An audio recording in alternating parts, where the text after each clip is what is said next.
Hi friends, welcome to episode 65, and I bring a present for the RT. In here are the injectors I took out just before Christmas. So they've been refurbished. I got a nice little note from my friend at Diesel Fuel Injection Services Limited of Croxley, and he says, you best get rid of that diesel in the bus because it's really bad and dirty. I know that. It's about 35 years old, that diesel. The thing hasn't moved. So anyway, today I might get this started. Who knows? So yeah, stick with me and let's see what progress we get done this weekend. Right, so friends, this was the weekend that I was really looking forward to. The injectors have come back, so we've got them ready to fit back in the bus. It's also exactly 40 years that I've owned this vehicle. How time flies, so we need to be getting on with it. So there's plenty to be doing. I raced out of home on Saturday morning at about 4 o'clock, I think it was, and guess what? I forgot to take my phone with me, and it's my phone that I use to record these little sketches. Unfortunately, I have my little camera, the little one that I bought ages ago, and it really doesn't reproduce very well. But we'll have to make do with that for this. Sunday, I had my iPhone, so I was able to get better quality images. Right, so should we kick off? So I kicked off on Saturday without my iPhone, and I wanted to put this thing back in. This is the little indicator. But the previous week, you might remember, I had to remake this little piece of beading because I couldn't get the bracket that holds the indicator arm back in place without this piece of beading. So what I'm doing here now is I'm just tapping it down. I've made it, I painted it, and I'm tapping it down. That's my rubber mallet, complete with a small block of wood, just because I don't want to catch the panel above it. The reason is it curves upwards slightly. It needs, if you look at the bus, you see where it curves away from where I am, and I've got to get that bit of beading with the profile of the side of the bus. So this took up a little bit of my Saturday morning, but I was quite pleased to get this this little job knocked off. Once again, apologies for the blurry imagery. This was that little camera, and it's the quality is quite rubbish. You might notice there looks like that white gungy stuff that's moving its way down the bottom beading. That's not paint. What it is, it's the mastic. It's a water-based mastic which goes underneath that top bit of beading. It just washes off, so it's not a problem. So it's quite nice and crisp now. So all I need to do now is just refit that bracket. Once that bracket's in place and the wire is pulled through, I can then get on with reinstating the indicator. You may notice that last week I actually put that little mirror back in as well, because that was a nice little easy job to do. So yep, that's all I need to do. A few wood screws and away we go. But before we do that, we've got this to do. Right, so this for me was the main event of the weekend, and it's something I really look forward to. This bus was driven into this spot probably around 33, 34 years ago by a very good friend of mine called Alan Brown. Alan Brown's got many years experience in bus preservation, and yeah, Alan drove the bus in, parked it up, and that's where she stood ever since. So getting these injectors back and putting them in the bus is obviously a main event for me. Now, why did I take them out? Well, the reason is they were easily accessible with the front of the bus off. So I thought, well, I might as well just get them repaired or serviced while they're easily accessible. So I whipped them out. I took them to a chap called Dave at DFIS in Watford. Well, really Croxley, a guy with a huge amount of experience with diesel pumps and injectors and other bits and pieces, and that may come in useful a little bit later on. Anyway, he contacted me in the week, said your injectors are ready, but there is a problem with your diesel. Your diesel is absolutely cream crackered. Yeah. It's 35 years old diesel, so I think I do know that. So I had to start the weekend with getting all of the diesel out of the front of the bus, and I'll talk to you through that later on. But anyway, You may recall that I took these injectors to him about 2 months ago and expecting it just to be a straightforward service. And he contacted me back and said, Dean, they're all completely knackered. You're going to have to do quite a bit of work on them. And I 100% believe Dave. He said if it had, I would have been very surprised if these had actually allowed the bus to start, he said, because they're in a really bad condition. So anyway, he spent just over 2 months getting parts for them, and here we are. This is the end result. Beautiful looking injectors. Shame to stick them in the bus, really, is it? No, they've got to go in the bus. So anyway, so this weekend's main event will be seeing if she will start. Right, before I put my overalls on, I'll give you a quick rundown of what we're going to have to do today. Yesterday, because today is Sunday, I was up here. This is the fuel header tank. Not only is it the fuel header tank, it's also the emergency stop button for the bus, or stop plunger, or whatever you want to call it. That's that thing. That's the fuel filter. What happens is that fuel is brought up from the tank via this pipe here, and then feeds into the filter, and then that then feeds into the header tank. Now the header tank has got an overflow pipe. That's that little pipe just down there. What happens is the bus pumps more diesel than it needs, so anything extra is returned back to the main tank. Now there is an issue. These are really good because if you've got a problem with a fuel starvation problem or something like further back in the tank, you can actually fill this up with diesel and you'll probably get about 4, maybe 5 miles out of it before you run out of fuel again. But anyway, so that's that. Now what I did yesterday was I went to drain this down and there wasn't much diesel in it. I was quite surprised actually. I thought it had been quite full. So so I drained that down. There's a little drain tap on the bottom there.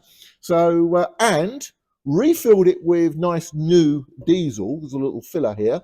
And checked to make sure it was coming through the pump. So I've got new diesel coming all the way through here. So apart from what's in these pipes here, that should all be fresh, clean diesel. There's no air in it because I've run it through. So going to be interesting today, and I'm really looking forward to doing this. Right, so the injectors are already lined up, ready to go in. You may have noticed in some of the earlier shots, I've got quite a lot of cardboard and paper around the place.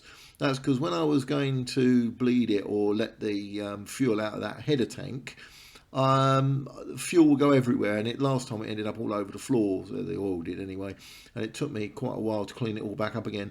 So I've put a load of cardboard underneath the bus. So if you see it and you think, "Boy, what a mess there," it is just purely to soak up any diesel that happens to come out as a result of this. So anyway, all 6. I think I've got 1 more to go in. So by the way, there's little covers on there. You may have noticed there's these little red covers on the nozzles. And there's also one on the inlet pipe, so they have to be taken off before the thing goes back in.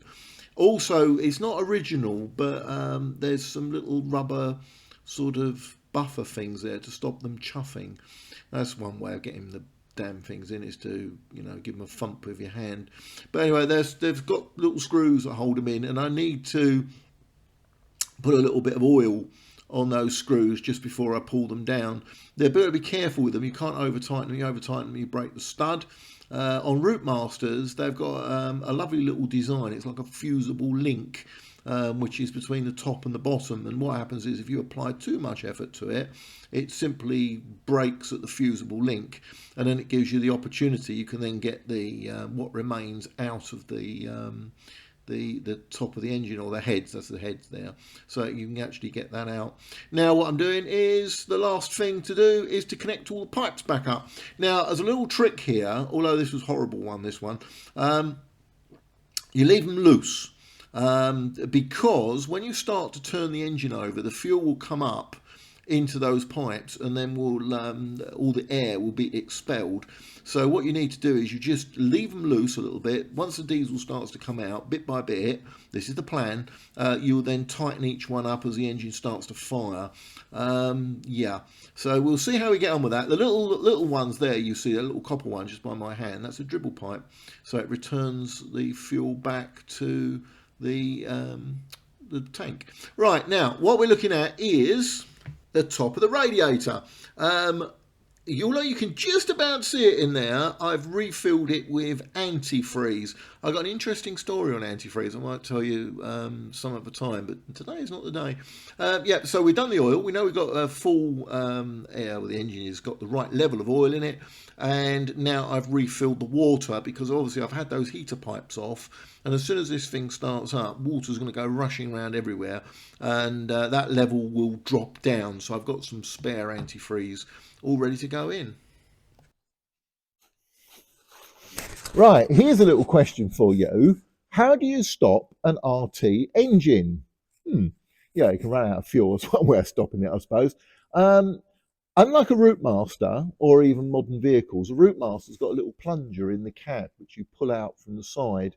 Modern refurbished ones are actually on the ignition, but original Routemasters had this little Allen's cable that you pull out the side, just down by the left-hand side of the driver. The RT has got none of that. And what you do in order to stop an RT is you lift up the accelerator pedal inside the cab. And then what that does is that should then cut the tick over down to almost zero and the engine stalls. So that's how you do it. If the engine's running too fast and you can't stall the engine on the pedal, what you do is you use this device here. That's the emergency cut-off, the fuel cut-off. So yeah, so that's all you do. I'm hoping when I fire this up that fuel pump doesn't deliver a full bore fuel, because if it does on a dry engine, that might be a bit of a problem. But we'll see how we get on. Right, somewhat apprehensively, now is the moment of truth. Now, what would need to happen is I've got to bleed this up.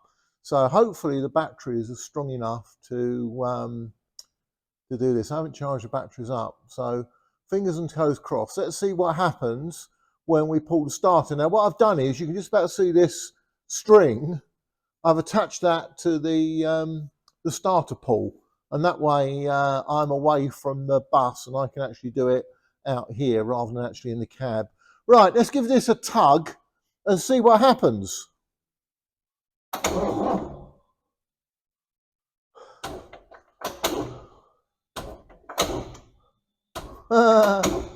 Flat batteries. Oh well, never mind. So I have to put that on charge now. Right, well, that is to be continued later on in this video. Miserable weather as well, and I was feeling fairly miserable at the time. Anyway, let's get on with something positive. Right, not only did I bring those injectors up, but this has arrived. This is the cab seat for the RT, which has been out for quite a while. A chap called Paul Toomer in Southampton has done this for me. He does bus seat restoration, so he knows what he's doing, and he's come to me as highly recommended. Anyway, he's refurbished this seat for me. I'm going to get it out of the box and see what it looks like. But you don't have to worry about me opening this box up, because I'm going to speed this up.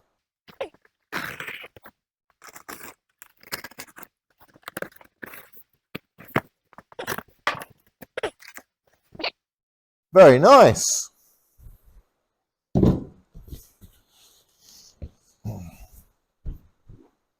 And that's the back swab.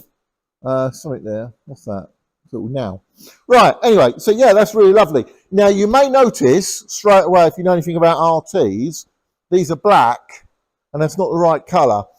Originally, the seat, this was the original seat that came out of RT3461. So it looks like at some point, they've replaced the seat with one out of a Routemaster. That in itself is not a problem, because I've got spare Routemaster seats. Now, what I can do is I've got one that's a little bit knackered on RM1069. So this may well be destined for 1069 at some point. But I've got a few spare swabs of these, so I'm going to send off another one to Paul to get him to do one in the correct brown moquette. But this is the original colour, and, well, say the original, but it's as I bought it, and the original seat swab. So that's the original one. So, yeah, there we go. So another little prize for the RT. Right, so to cheer myself up, let's get on with putting some more bits back on the RT. So this is going back to refixing the indicators. Right, this is the little trafficator here, which this is the near side one. The offside one I've already fitted. Yesterday I put some tyre black on this because it was looking a little bit scabby, and as you may have noticed, I've taken the lens out here because that lens was really scabby, and I've got a couple of spares of these, so that's going to go in there. I've got to take all of that crud off of this.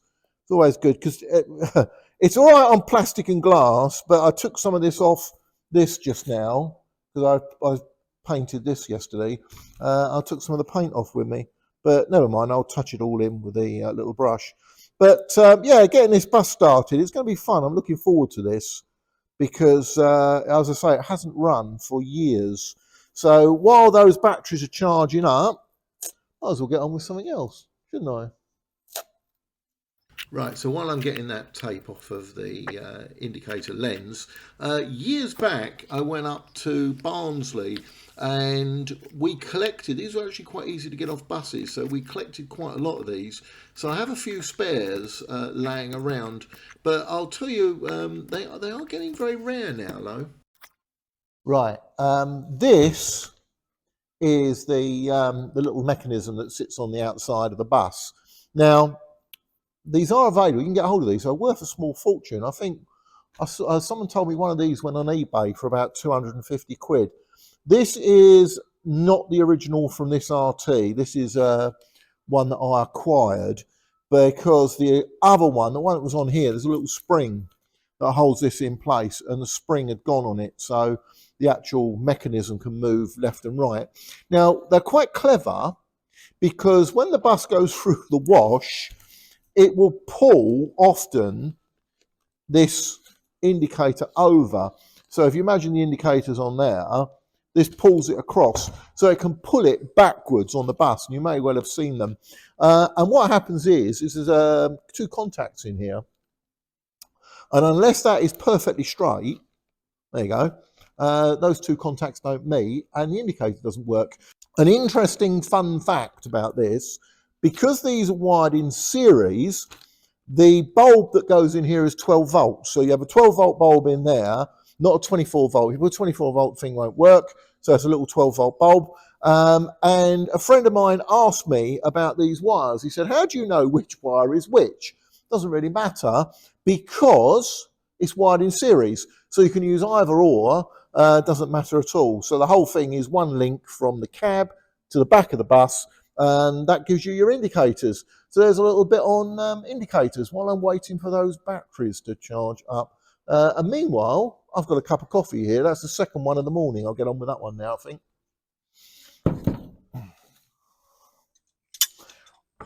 Right, friends, this is the second take. Let's see how we get on. I don't know if those batteries are going to hold up because they're still fairly flat, and I've got the battery charger on it at the moment. Right, so take two. Let's see how we get on.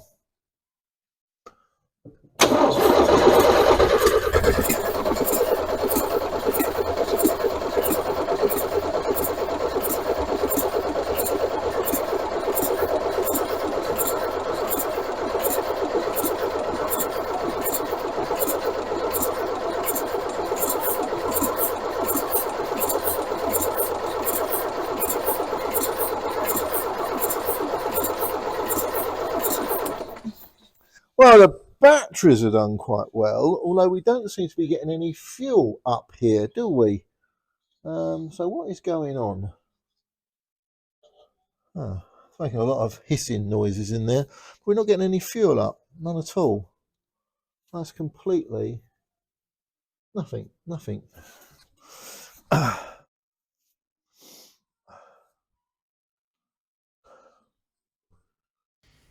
As they say, there's no gain without pain. Is that right? And there's certainly a bit of pain with this. Right, a little bit optimistic, possibly, to think about this as working straight out the box after being parked up for 35 years. However, this is the fault. It's the fuel pump. Now, a quick phone call to a couple of knowledgeable people on Sunday, and they came up with some various ideas. Try this, try that. And one of the things was to take this plate off. And the fault was fairly evident having removed this. These are the little valves. What they do is they fire fuel into the injectors, or via the injector pipes. Now, what should happen is these little hammers at the bottom should meet with those springs and then push them up. However, all of the springs are in the upright position, which is very odd. Now, I have been warned that might well have been the case with a vehicle that's been parked up for so long. So I don't quite know why they're all up. Finding perhaps one or two up might have been, perhaps expected, but finding all six up like that was a bit of a surprise. So anyway, this is what happens when you turn the engine over. They should operate a bit like this. So you've got those little hammers going up and down, pushing those springs up and down, which then fires fuel through the diesel delivery pipes. Now, it was then pointed out to me by Tim Hines. Thanks very much, Tim. He said, you're lucky that bus didn't start because the rack at the top, that's the rack, is jammed open. It's actually on full bore, and it wouldn't move. So luckily these days we've got cameras, haven't we, on our phones, and we're able to sort of send pictures to one another. And I tried really hard to get that unfreed, but I didn't manage it. So sadly, it's a job for another day. I had a chat with the guy that did the injectors. He suggested taking it off and bringing it into him, but he can't give me a date as to when it'll be fixed. And obviously, as he said, I can't give you cost because it could be, what's the length of rope really, but I don't know what work we need to do. So I've taken some more advice from some people, some well-meaning people, and they've suggested just spraying it with oil and diesel and seeing if it frees itself off. I've also managed to get hold of a copy of the instruction manual for this. It's like a component manual, so I've been able to look at it in diagram form, and I'll share that with you next time round. But yeah, so this is the problem. As I say, bit optimistic to expect her to work straight out the box after all these years, 35 years being parked up and not running. Yeah, unfortunately, it's a big case of park-up disease. You will recall this from the beginning of our videos, although the front of the bus has moved on a little bit since then, and that front grille has been missing for quite a while. It's now time to put it back together again. I dismantled this back in the autumn and sprayed these panels off the bus. They are actually quite flexible. I know they don't look like it now, but you've got to flex them to get them in. There's a groove either side. There's a groove at the top, there's a groove at the bottom, and basically you've got to fiddle around with them, as you can see me doing here in very fast motion, to get them back in. The screwdriver comes in very handy. Yeah, so these were repainted probably maybe October, when I did a load of black spraying, so I did that. And I've also, while I was waiting for the batteries to recharge, I cleaned up the radiator grille frame, that bit that runs around. It's just basically a big lump of aluminium. So I gave that a bit of a rub down and cleaned it up. So I think it looks a lot better now. And it's putting these things back, it actually makes it start to look like a bus again, because it looks a bit sad when there's all these bits off of it. But now it's starting to sort of come back together again. You can stand back and go, oh, that's nice. Anyway, unfortunate, obviously, this weekend with the problems with the fuel pump, because I really did hope that I was going to be able to celebrate 40 years of ownership of this bus by starting her up. It is a long road to go, because starting it up is one thing. We're then going to make sure that it builds up air, that it's able to get gears, that the brakes are fine, that it's charging, it's not overcharging on the air system. There's still a colossal amount of work to do on this. And I had hoped that I was going to be able to get this front back on the bus, including the bonnet, the wing, and a couple of other little bits and pieces, and just have this wrapped during the Easter holiday, because I'll have a couple of extra days to pop up the barn. It's also really nice now that you get long days, because the clocks next weekend, the clocks go back, or spring forward, isn't it? Spring forward. So in other words, I'll be up there probably to about 7 o'clock at night now. But yeah, so a bit of progress. I'm happy with where we are with this now. And yeah, I'm quite impressed that we're sort of getting there, although it's a little bit slower than I had planned. Right, and almost finally, visitors this weekend at the barn was Mark Oldman and Lee Rose, who were working away on their Metrobus, almost in the pouring rain as well. So, finally, I'll leave you with this. A glorious picture of RT3461 at Bromley North, taken by this chap, R.C. Riley. In 1974, she's working on the specials on the 410, because the 410 needed extra buses and they brought them from all over the place. So here she is. I assume she's at Chelsham Garage. I can't quite see the code on the side. I'll have to check that with the vehicle history, but it looks like it. Very odd that it's lost its number blind, so I don't quite know what was going on there. But there is 3461, a glorious picture in happy days in 1974, working for London Country in the original Lincoln Green livery with the modernised London Country yellow band. Absolutely beautiful. Right, so anyway, good old YouTube will recommend some additional videos for you to watch. 40 years I've owned this thing, there's probably about 40 years to watch them all. So anyway, thank you very much for watching, and I look forward to doing next week's one.